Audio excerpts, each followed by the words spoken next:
Salut à tous, nouvelle vidéo pour les pronos de samedi. Alors dans cette vidéo là, je vais faire 3 tickets différents, 2 combinés classiques et puis un petit match en fun à tenter.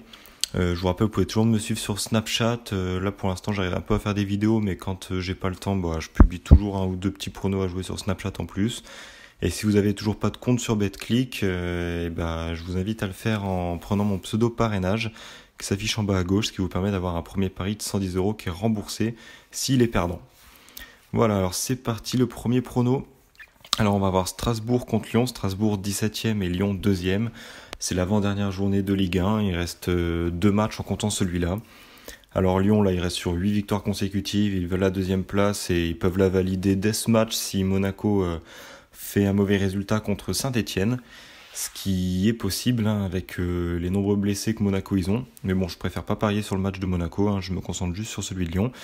Et Marseille qui a fait 3-3 à Guingamp, donc qui laisse filer des points aussi. Donc là, Lyon, ils ont vraiment l'occasion de prendre définitivement une bonne avance avant le dernier match la semaine prochaine.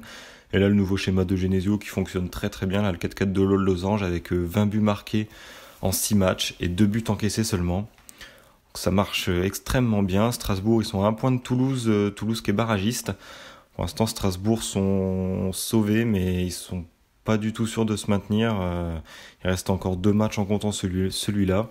Ça dépend des résultats de Lille, de Toulouse, donc ça va être très serré pour le maintien jusqu'à la fin de saison. Mais là, Strasbourg, ils n'ont pas montré grand-chose pour montrer qu'ils allaient rester en Ligue 1, 10 matchs sans victoire. 5 matchs nuls, 5 défaites, là, de mémoire. Strasbourg n'y arrive pas, que ce soit à domicile ou à l'extérieur, ils n'arrivent pas à prendre des points. Beaucoup de mal. Et c'est pas ce soir qu'ils vont le faire face à une équipe de Lyon qui est vraiment au feu, là, et qui a l'occasion de tuer cette 2e place en cas d'une défaite de Monaco. Donc la victoire de l'OL à 1,52, grosse confiance là-dessus. Le deuxième match, c'est le derby sévillan. Le Betis Séville contre le FC Séville. Le Betis 5e, le FC Séville 7e. Donc assez serré au classement entre ces deux équipes. Par contre, au niveau de la forme, on va voir que c'est pas ça du tout. Le Betis qui reste sur 7 victoires, 1 nul, 2 défaites. Très très belle forme. Là, à domicile, il reste sur 4 victoires consécutives. Sur les 5 derniers matchs, aucune défaite. 4 victoires, 1 nul. Et là, donc, sur leurs 5 derniers matchs à domicile, c'est 8 buts marqués, 1 seul but encaissé. Donc, même s'ils mettent pas des scores énormes à leur adversaire, ils gagnent et ils encaissent très peu de buts à domicile, ils sont solides. Le FC Séville de son côté, c'est 3 victoires, 3 nuls, 4 défaites. Là, ils sont en forme très très moyenne là, depuis leur élimination en Champions League. Puis à l'extérieur, ils ont pris une petite victoire, sinon c'était 1 nul et 3 défaites. Ils ont marqué seulement 3 buts sur leurs 5 derniers déplacements, ils en ont encaissé 8. Voilà, le FC Séville, c'est pas ça du tout. Et là, pour le derby sévillan, ça va être chaud. Peut-être que le FC Séville peut se réveiller un petit peu. Donc là, pour se mettre à l'abri, je vais mettre un double chance Betis ou nul. Là, le Betis, c'est leur dernier match de la saison à la maison. Avec un derby en plus. Donc ils vont essayer de finir très très fort. Et puis avec une place en Europe là, pour le Betis. Donc voilà, vraiment une bonne saison pour eux. Qui vont essayer de finir d'une très belle manière dans ce derby à domicile. Vous pouvez tenter la victoire du Betis seul, je crois qu'elle est à 2,15, quelque chose comme ça. Plutôt en fun, je dirais. Là, faut se mettre à l'abri parce que même si Séville sont vraiment dans une mauvaise forme, c'est un derby. Ils peuvent se réveiller pour ce match-là, le dernier derby de la saison. Donc un nul est possible aussi, même si je vois le Betis gagner. La double chance pour se mettre à l'abri, ce qui donne un combiné à 2,2.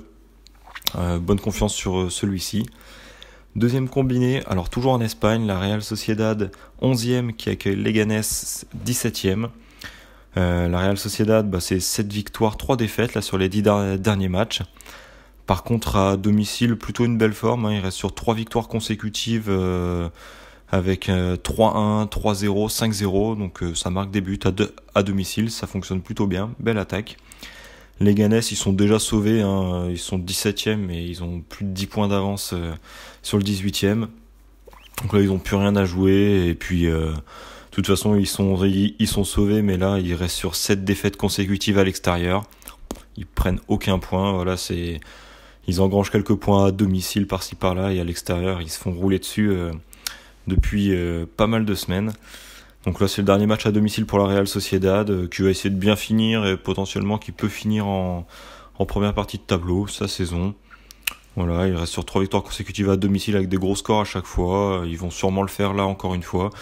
En fun, vous pouvez essayer de booster cette cote en mettant victoire de Real Sociedad avec plus d'un but d'écart. Mais là, pour se combiner safe, je vais mettre Real Sociedad seul, victoire 1,40. Et ça, je vais le combiner avec un match en Allemagne, Hoffenheim 4e qui accueille Dortmund 3e. Dernier match de la saison en Allemagne.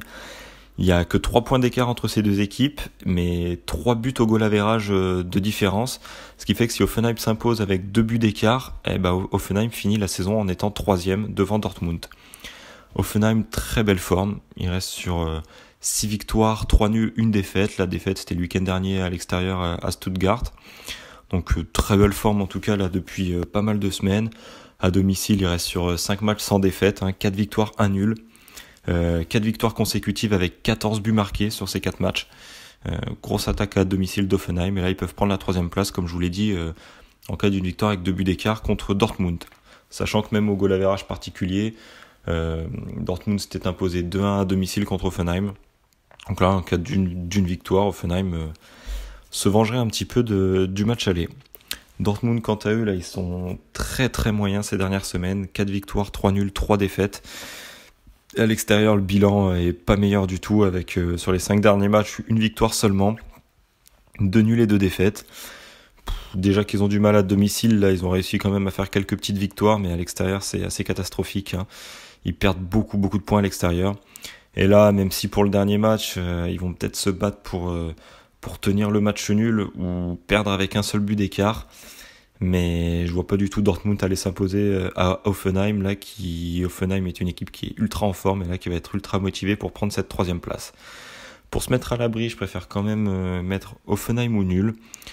Si Dortmund la joue très défensif pour conserver le nul ou perdre avec un seul point d'écart, avec un seul but d'écart, pardon.